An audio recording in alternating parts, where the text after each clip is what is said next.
of right now. Making the most of your business right now. I had somebody come up to me recently at one of these entrepreneur power panels that we're doing on Recession Proofing Your Business, and she said to me, what are your 3-year goals? Like she was going to stump me or something like that. And I said, you know, I don't even know if I'm going to be alive in 3 years from now. Just being honest. We all set those vision boards. We set those dream boards. We cut out the Bugatti and the Lamborghini and everything we put up on the wall. But the thing is it takes a little bit to get there. It takes time. And some of us are not always afforded the time to get there. It takes passion, it takes grit, it takes will. And a big part of it is it takes rising above fear. How many people here have ever been afraid? Good, about half the room. The other you guys, you guys get signed up for the Avengers or something like that. I know what it's like to be afraid. I grew up in Section 8 housing. I was raised by a single mother. I'm a combat veteran.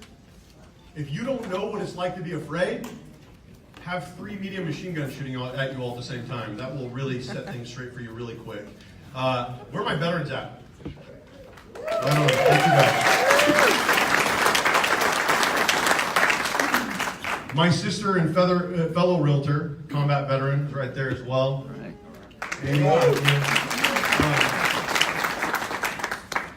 John Wayne said that courage is being scared to death but saddling up anyway. It's not about being afraid. Everyone is afraid. Everyone has been afraid at some point or another. I was unfortunate or fortunate enough that I was in a situation where I was on top of a hill called St. Mary's Hill with a sniper, and I was a machine gunner, and we were being fired at by 3 machine gun posts, trying to keep our friend out alive. I wasn't scared when my finger was on the trigger. I was scared during the lulls in that 45-minute firefight. It's the time a lot of times that we are alone, that we are looking at ourselves, that we're wondering how we're going to put food on the table, that's when fear sets in. That's when all of that keeps us up at night sets in. So what I ask people is, if you were not afraid, if fear was a non-issue for you, what would you accomplish today? Not what would you accomplish 3 years from now. What would you accomplish 5 years from now? What would you accomplish today? Being present. That's why I don't set 3-year goals. Because every single day I wake up and I look at myself and I think I would need to be a little bit better of a person at the end of the day than I was this morning. It's as simple as that. If we do that every day, we might be okay. You don't have to wake up and commit yourself to this crazy schedule of, oh, I'm going to work 20 hours a day this year so that next year I can live the life that I want to live. And then in the meantime, you're sacrificing your now for tomorrow. You're sacrificing that time with your children for tomorrow. Freedom is financial freedom. If you can't do what you want to do tomorrow, you are not financially free. You become financially free by diversifying your income streams. By learning things like today that you didn't already know. And then having some courage to saddle up anyway. Is making 100 calls in a day, is that scary? Sure. Is knocking on doors, is it scary? Yes. Are open houses scary? Sometimes. Sometimes open houses are scary. But your success will be defined by the number of awkward conversations you're willing to have. The amount of time that you're willing to face fear. Most of you have grit, and you don't even know it yet. Most of you have what it takes to fight for your family, to fight for yourself, to fight for your neighbor, but a lot of us will never be tested, so we live in a constant mindset of fear. What's the worst possible thing that could happen? Now, what's the best? Why are we waiting for Superman to come save us? Why are you not worthy of a cape? You know what you need to do. The difference is grit. It's will. You know that you have it, that you could turn it on, right? You know you could turn it on because you've turned it on before.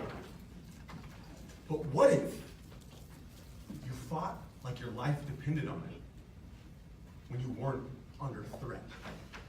What if you fought to thrive like Tom Daves has fought to thrive and closed 7,000 transactions? That doesn't happen without grit. That doesn't happen without force of will. Brent Gove doesn't close 4,000 transactions by not being in touch with his love center. And a lot of people look at love and they laugh at it. We'll all be willing to admit that we're afraid. But when you start talking about leading with love, leading with abundance, that's when you start losing people, unfortunately. Sebastian Junger wrote a book called Tribe. He defined your tribe as a group of people that you would feel compelled to share the last of your food with. I have left and changed 7 brokerages in the last 3 years. Everyone's like, what in the world? I was looking for reciprocity. I was looking for somebody to help me as much as I was helping the brokerage. I was looking for somebody to invest in me the way that I invested in them. And a broker never got me paid. A broker never got me paid. But in my second month in real estate, when I closed 7 escrows, and I made $35,000, I made a broker $18,000. I said, you need to justify that number to me. You need to justify that number to me. I'm paying you. And I started understanding value. And I started understanding reciprocity. Because what you appreciate, appreciates. You want to have more love in your household? You want to feel more love? You want to change the world? Go home and love your wife. You want to change your life? That's what Mother Teresa said. Go home and love your family.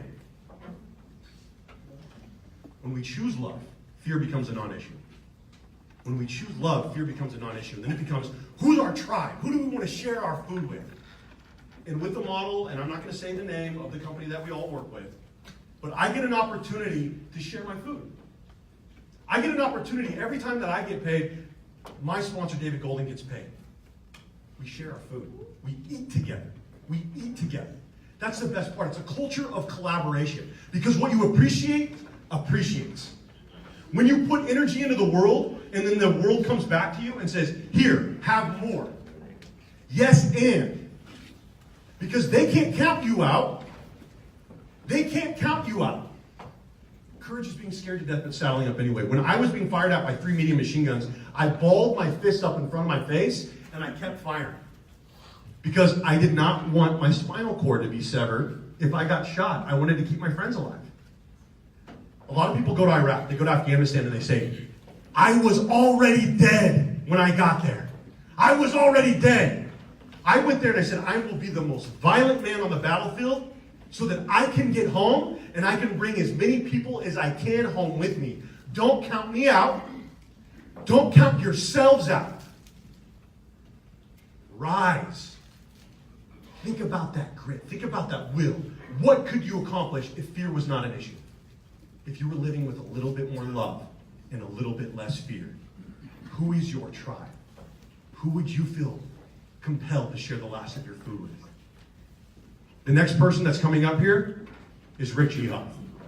Rick Geha, the first time that I met this man, we stood there with each other in Vegas. I drove all the way out to Vegas for a one-day trip to go see him. And we both cried looking at each other. I just fell in love with this guy. He's a heart-centered trainer. If you want to find more about this man, look up your Freedom Pathfinder. First time I heard this guy speak, he talked about be, do, have, which hopefully you guys hear a little bit about that today. But every time I hear him speak, he changes my life. It is a pleasure to introduce to you somebody that I get to share my food with, Mr. Rick Geha.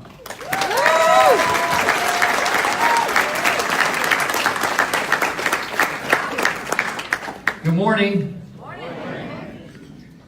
So the opposite of having machine guns pointed at you and shooting at you, which literally made my stomach sink to think about him. He's 32 years old. He's the age of my oldest son. I'm going to be speaking about the opposite of that, Disneyland. So I'm feeling pretty honored to be up here today. I mean, this is, after I get off the stage, I asked to be first because I am literally my wife thinks I'm nuts. She goes, wait, you're driving 2 hours to give a 30-minute speech and then you're driving 2 hours back and you're not getting paid? I go, yeah. She goes, you're living in that dream Rick Geha world again, aren't you? And this is what I love doing, right? I sell real estate to make a living, but I speak to enjoy the passions of my life. So I'm very, very happy to be here with you today, excited as heck because I have about 4 hours worth of stuff to deliver in 30 minutes. So put your seatbelts on.